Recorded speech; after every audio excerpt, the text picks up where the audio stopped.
చింతలపురం అనే గ్రామంలో వీరయ్య వీరమ్మ అనే భార్యాభర్తలుండేవారు. వాళ్ళకి పెద్ద ఆస్తుల్లేవు, అలాగే అప్పులు లేవు. ఉన్నది కేవలం 2 ఎకరాల పొలం.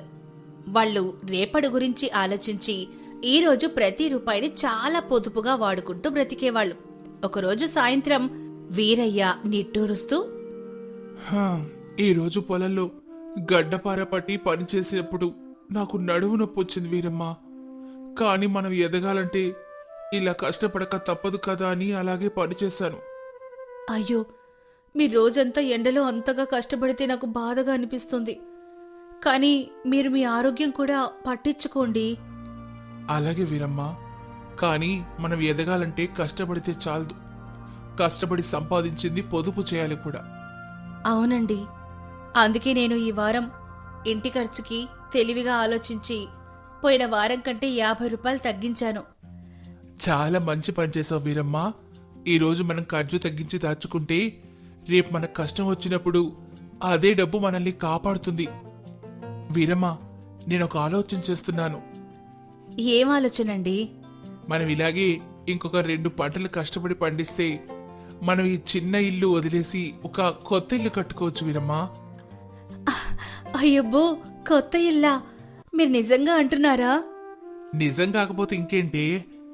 మీలాంటి కష్టజీవి భర్తగా దొరకడం నిజంగా నా అదృష్టం అండి.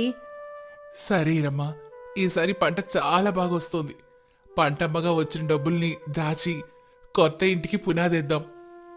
మరుసటి రోజు ఉదయమే వీరయ్య తన పొలానికెళ్లాడు. పొలంలో పంటని చూసి వీరయ్య గుండె సంతోషంతో నిండిపోయింది. తన కష్టం ఫలించిందని ఆయన మనసులో దేవుడికి దండం పెట్టుకున్నాడు. సరిగ్గా ఆ సమయంలో పక్కనే ఉన్న పొలం యజమాని సుందరయ్య ఆయన దగ్గరికి వచ్చాడు. ఒరే ఈరయ్య, ఏంట్రా పంటను చూసి మురిసిపోతున్నావా? నీ అదృష్టం బాగుంది. ఈసారి పంట నీకు చాలా బాగా పండింది కదరా? అవును సుందరయ్య గారు, భూదేవి కరుణించింది, నా కష్టం ఫలించింది. ఈసారి పంటకి మంచి ధర దొరుకుతుందేమో.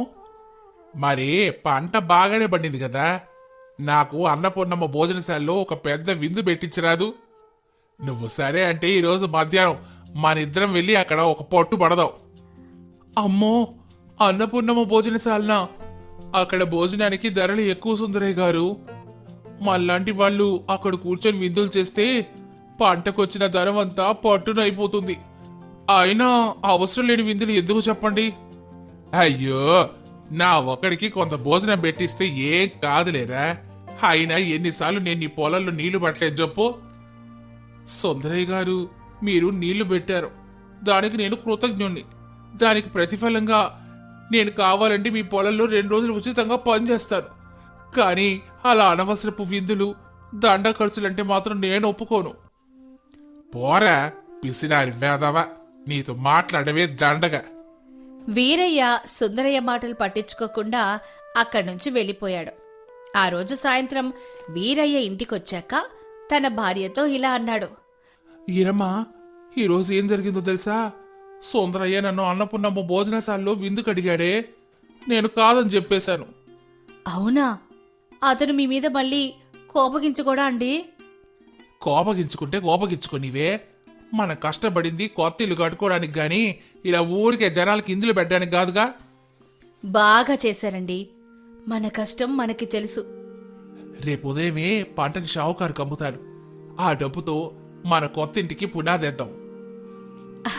సరేనండి.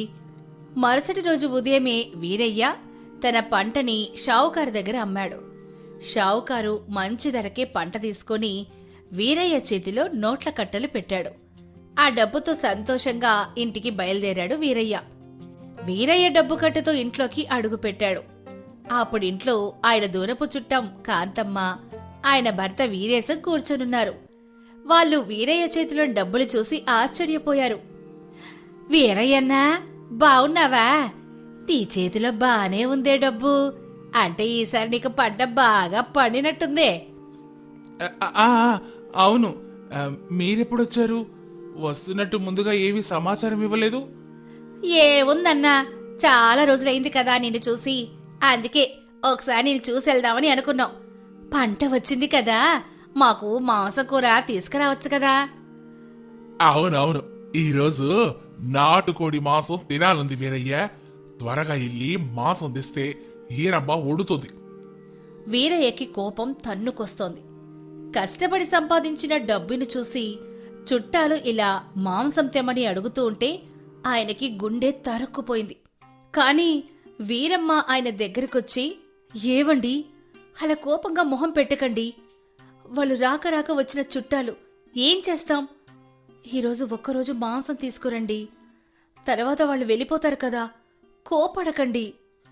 వీరయ్య కోపాన్ని దిగమింగుకొని మాంసం తెచ్చాడు. వీరమ్మ అది వండి పెట్టింది. వీరేశం మరియు కాంతమ్మ తిని హాయిగా నిద్రపోయారు. కాని విషయం అక్కడితో ఆగలేదు. కాంతమ్మ మరియు వీరేశం రోజుకొక రకం వంట కోరడం మొదలుపెట్టారు. ఒకరోజేమో మేక మాంసం, మరొక రోజేమో చేపల పులుసు. ఇలా ఉండగా ఒకరోజు వీరేశానికి ఇంట్లో వండిన కూర నచ్చలేదు. ఆయన అన్నపూర్ణమ్మ భోజనశాలకి వెళ్ళాడు. అక్కడ కోడి కూర పొట్లం కట్టించుకున్నాడు. అయ్యా, భోజనం పొట్లాలు కట్టాను, ఈ పొట్లంకి డబ్బులివ్వండి. నేను వీరయ్య గారి చుట్టాన్ని, డబ్బులు మా వీరయ్య వచ్చి ఇస్తాడు, మీరు అతని ఖాతాలో రాసుకోండి. ఓ, మీరు వీరయ్య బంధువులా? సరే సరేలే, నేను ఈ పొట్లంకైన ఖర్చు ఆయన ఖాతాలో రాస్తా. ఇలా వీరేశం రోజుకొక కోడి కూర, మరొక రోజేమో మేకకూర పొట్లం కట్టించుకొని ఇంటికి తేవడం మొదలుపెట్టాడు. అన్నపూర్ణమ్మ డబ్బులడిగితే మా వీరయ్య ఇస్తాడు అని చెప్పేవాడు. ఒకరోజు సాయంత్రం వీరయ్య వీధులు నడుచుకుంటూ వెళ్తుంటే సుందరయ్య ఆయనకి ఎదురయ్యాడు. ఒరే సుందరయ్య, నేను నీకు ఆ రోజు అన్నపూర్ణమ్మ భోజనశాలలో విందు పెట్టించమని అడిగితే అక్కడ ధరలు ఎక్కువ అని పెద్ద నీతులు చెప్పావు కదరా. మరి ఇప్పుడేంటి, నీ చుట్టం వీరేశం రోజు అన్నపూర్ణమ్మ భోజనశాలకి వెళ్ళి నీ పేరు చెప్పి కోడి కూర, మేక కూర పొట్లాలు కట్టించుకొని వెళ్తున్నాడు. ఏంటి, వీరేశం అన్నపూర్ణమ్మ భోజనశాలలో పొట్లాలు కట్టిస్తున్నాడా? అవునురా, నువ్వేవో కష్టపడి డబ్బులు పొదుపు చేస్తున్నావు, కానీ నీకొచ్చిన చుట్టాలు మాత్రం పంట డబ్బుని మంచి నీళ్ళ ఖర్చు చేసేస్తున్నారు. నీకో విషయం తెలుసా, నీ పంటకొచ్చిన డబ్బులో ఇప్పటికే పావువంతు భోజనశాల ఖర్చుకే అయిపోయింది తెలుసా. ఈరోజు ఆ అన్నపూర్ణమ్మ గారు నువ్వు గడిపిస్తే ఓసారి రమ్మన్నారు. ఆ మాట వినగానే వీరయ్య వెంటనే అన్నపూర్ణమ్మ భోజనశాలకి వెళ్ళాడు. అక్కడ నిజంగానే చాలా డబ్బులు అప్పుగా వీరయ్య ఖాతాలో రాసుంది. ఇక చేసేదేవీ లేక ఆయన ఆ బిల్లును చెల్లించి గుండె బరువుతో ఇంటికొచ్చాడు. ఆ రోజు రాత్రి వీరయ్య వీరమ్మతో ఇలా అంటాడు. వీరమ్మ, మనం ఎంతకాలం కష్టపడింది కొత్త ఇల్లు కట్టుకోవడానికి, కానీ ఈ చుట్టాలొచ్చి మన పంట డబ్బులో పావువంతు ఖర్చయ్యేలా చేశారు. ఈరోజు ఆ అన్నపూర్ణమ్మ భోజనశాలలో డబ్బు కొడుతుంటే నా చేతులు వణికిపోయాయి వీరమ్మ. మనం పొదుపు చేసిన డబ్బు వీళ్ళ వల్ల ఇలా ఆవిరైపోతోంది. అయ్యో, ఎంత పని జరిగింది. ఇంటికొచ్చిన వాళ్ళకి వెళ్ళిపోమ్మని మనం గట్టిగా చెప్పలేం కదండి. ఏం చేద్దామండి ఇప్పుడు? ఆ రాత్రి బాధతో వీరయ్యకి నిద్రే పట్టలేదు.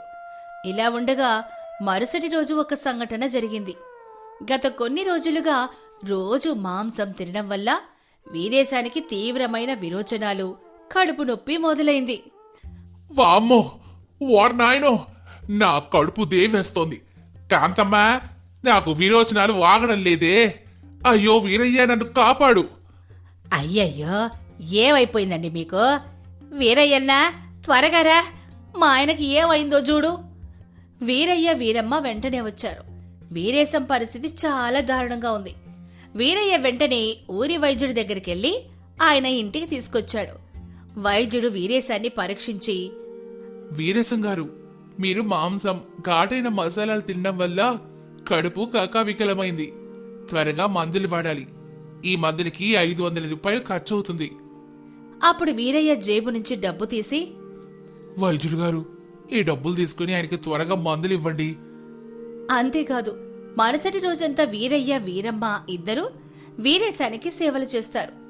వీరేశానికి తాను చేసిన తప్పు తెలిసొచ్చి పశ్చాత్తాపం కలిగింది. వీరయ్య, నేను మీ ఇంటికొచ్చి మీ డబ్బుని అనవసరంగా ఖర్చు చేశాను. నా వల్ల మీరు చాలా ఇబ్బంది పడ్డారు. కానీ నేను రోగాన పడినప్పుడు మీరు నన్ను తిట్టకుండా మీ సొంత డబ్బుతో వైద్యుడిని తీసుకొచ్చి నన్ను కాపాడారు.